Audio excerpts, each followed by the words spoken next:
చేస్తున్నారు. నిజాయితీ పరిష్కారం కోసం పోరాడుతున్న వ్యక్తి కామ్రేడ్ మోలో రమేష్ గారు.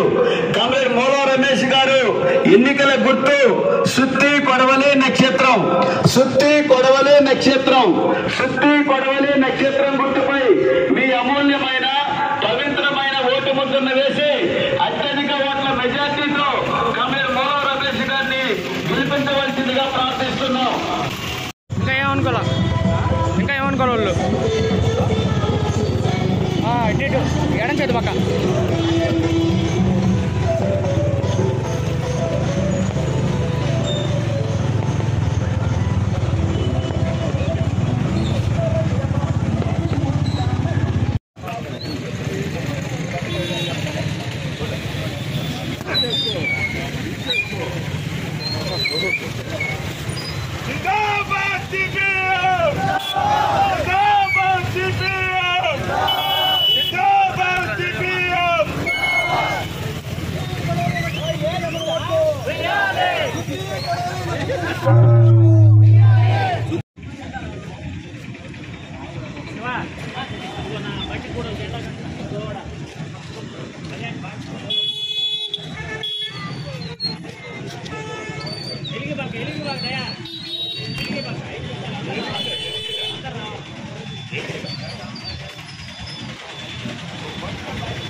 పార్లమెంట్కి శాసనసభకి ఎన్నికలు జరగబోతున్నాయి. సత్యనారాయణపురం సెంటర్ నుంచి ఇంటింటి ప్రచారం చేసుకుంటూ పోతున్నాం. ప్రధానంగా నెల్లూరు నగరంలో సమస్యలు చాలా పేరుకొని ఉన్నాయి. ఒక పక్క కన్నా పొర్లు కట్టకుండేటువంటి డివిట్మెంట్ కట్టేదానికి ప్రధానమైనటువంటి సమస్య. బీఆర్ కాలేజీ సంబంధించినటువంటి ఎంతోమంది ఈరోజు కలెక్టర్ అయ్యారు లేదా ఇంజనీర్లు అయ్యారు. ఎక్కువ మంది చదువుకొని ఈరోజు అనేక ఉన్నతమైనటువంటి దాంట్లో ఉన్నారు. అలాంటి బీఆర్ కాలేజీని ఏడేడు తీసేశారు. దాన్ని ఏడేడు తీసుకొని వచ్చి ఆ కాలేజీని పునర్నిర్మాణం చేయాల్సిన పరిస్థితి ఈరోజు ఉంది. నెల్లూరు నగరంలో అనేక దగ్గరలో ఉదాహరణ సింహపురి హాస్పిటల్ కానీ ఇట్లాంటి దగ్గర రైల్వే ట్రాక్ దాటేదానికి కానీ ఓవర్ బ్రిడ్జిలు కానీ లేకపోతే అండర్ పాస్ బ్రిడ్జిలు కానీ అనేక ప్రాంతాల్లో నిర్మించాల్సిన పరిస్థితి ఉంది.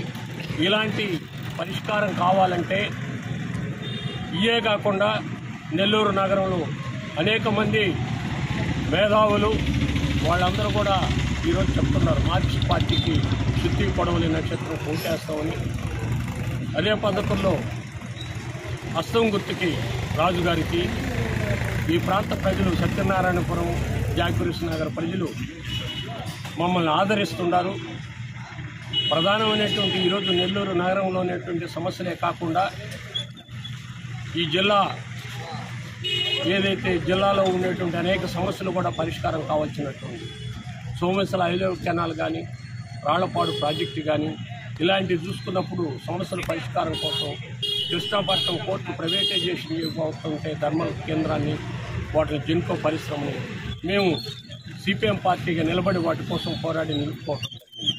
అందువల్ల రాష్ట్రంలో చూసుకున్నప్పుడు ఈరోజు వైఎస్ఆర్సీపీ ప్రభుత్వం ఏదైతే నల్ల చట్టాలను కానీ రైతాంగ నల్ల చట్టాలను కానీ లేదా కార్మికుల యొక్క లేబర్ కోడ్లని ఇలాంటి అనేక విద్యుత్ సంస్కరణలు కానీ లేదా పట్టణ సంస్కరణలు వీటన్నిటికి కూడా బిల్లులకి వైఎస్ఆర్సీపీ ఆమోదం పొంది ప్రజల మీద భారాలు వేసేదానికి ఈరోజు వైఎస్ఆర్సీపీ శ్రీకారం చుట్టింది.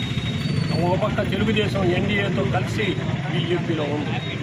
ఈ రెండు పార్టీలు రేపు పవన్ కళ్యాణ్ ముందుగానే చెప్పాడు ఏదో పోలవరం ప్రాజెక్టుకు సంబంధించినటువంటి సెస్ ప్రజల దగ్గర వసూలు చేసి మేము నిర్మాణం చేస్తామంటే ముందుగానే భారాలు వేసేదానికి తెలుగుదేశం ముందుగానే చెప్తుంది. అందువల్ల ఈ రెండు పార్టీలు ఏదైతే చెప్పారో వాళ్ళు బీజేపీకి అంతకాగుతూ ఉన్నారు. ఒక పక్క రాజధాని ఎక్కడుందో తెలియదు, పోలవరం ప్రాజెక్టు కానీ నిర్వాసితులకు కానీ ఈ జిల్లాలో ఉండేటువంటి అనేక సమస్యలు కార్పొరేషన్లో 54 మంది కార్పొరేటర్లు గెలిస్తే ఏ రోజు కూడా ప్రజా సమస్యల మీద చర్చ లేదు. సిపిఎం పార్టీగానే ఆందోళన చేసి వాటి మీద రిప్రజెంటేషన్ చేసి కొన్ని సమస్యలు దోమల నివారణ చర్యకి నిధులు కేటాయించాలని, లేదా ఓ పక్క ప్రజా సంఘాలు కానీ ఆయిల్ బాల్స్ వేసి దోమల నివారణ చర్య చేపట్టారు.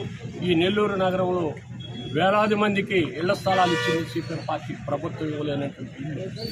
అందువల్ల కార్మికుల సమస్యల మీద, రైతుల సమస్యల మీద, ఓ పక్క వ్యవసాయ కార్మికుల సమస్యల మీద మార్క్సిస్ట్ పార్టీ పనిచేసింది.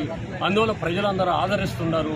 మైనార్టీల సమస్యలు ఈరోజు వాళ్ళకి ఏ ఇబ్బంది వచ్చినా కానీ సిపిఎం పార్టీ ముందుండి పనిచేస్తుంది. ఒక పక్క మణిపూర్లో జరిగిన ఘటన, మహిళల్ని వస్త్రాలను చేసి ఒక పక్క చర్చలను ధ్వంసం చేసినటువంటి పరిస్థితి మనం చూసాం. ఇలాంటి బీజేపీకి అనుకూలంగా ఉన్న ఈ రెండు పార్టీలను ఓడించాలి. సిపిఎం పార్టీ సుత్తి పొడవుల నక్షత్రంకు ఓటేసి, అదేవిధంగా పార్లమెంట్ స్థానాన్ని రాజుగారు, ఆయన కలెక్టర్, మాజీ కలెక్టర్, ఆయన ప్రజా కలెక్టర్గా పేరు పొందినటువంటి కలెక్టర్ గారికి హస్తం గుర్తుకు ఓటేసి గెలిపించాలని ప్రజలందరినీ విజ్ఞప్తి చేస్తున్నారు. ఇప్పుడు ఈ ప్రభుత్వం అవినీతితో కూడుకున్నదని రాష్ట్ర ప్రభుత్వం మాట్లాడుతున్నాడు. గత 5 సంవత్సరాలుగా ఈ రాష్ట్రంలో జరుగుతున్నటువంటి పరిణామాల గురించి ఏం మాట్లాడారో ఆయన జనానికి సమాధానం చెప్పాల్సిన అవసరం.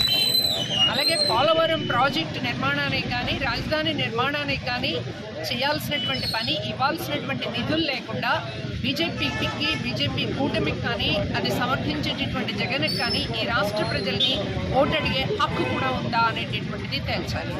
అలాగే భారత మాతని, స్త్రీలను గౌరవిస్తామని చెప్తున్నటువంటి మోడీ ఈరోజు ప్రజ్వల రేవణ్ణ అత్యంత దారుణంగా ఆడపిల్లల్ని అత్యాచారం చేసి బ్లాక్మెయిల్ చేస్తే ఒక్క మాట అంటే ఒక్క మాట కూడా ఖండించలేనటువంటి మనిషి ఒక మనిషేనా? ప్రధానిగా ఆయన తగునా? ఇలాంటి వ్యక్తి ఆడపిల్లల గురించి కానీ, ఈ దేశంలో ఆడపిల్లల ఓట్లు అడిగేటటువంటి హక్కు కానీ ఉందా అనేటటువంటి తెలుసుకోవాల్సిన అవసరం ఉంది. ఈరోజు ఇక్కడ పోటీ చేస్తున్నటువంటి కాంగ్రెస్, సిపిఎం, సిపిఐ కూటమి ఏదైతే ఉందో ఈ రాష్ట్రంలో ప్రధానంగా నెల్లూరులో ఏ సమస్య వచ్చినా వాళ్ళ హక్కుల కోసం నిలబడి పోరాడి విజయాలు సాధిస్తున్నటువంటి విషయం మనందరికీ తెలుసు. అది ఆటో కార్మికులు అవ్వచ్చు, మున్సిపల్ వర్కర్స్ అవ్వచ్చు, లేదు ఇసుక పళ్ళ వాళ్ళు అవ్వచ్చు, లేదు రోడ్డు ప్రక్కన మార్జిన్లో ఉండేటటువంటి వాళ్ళు అవ్వచ్చు.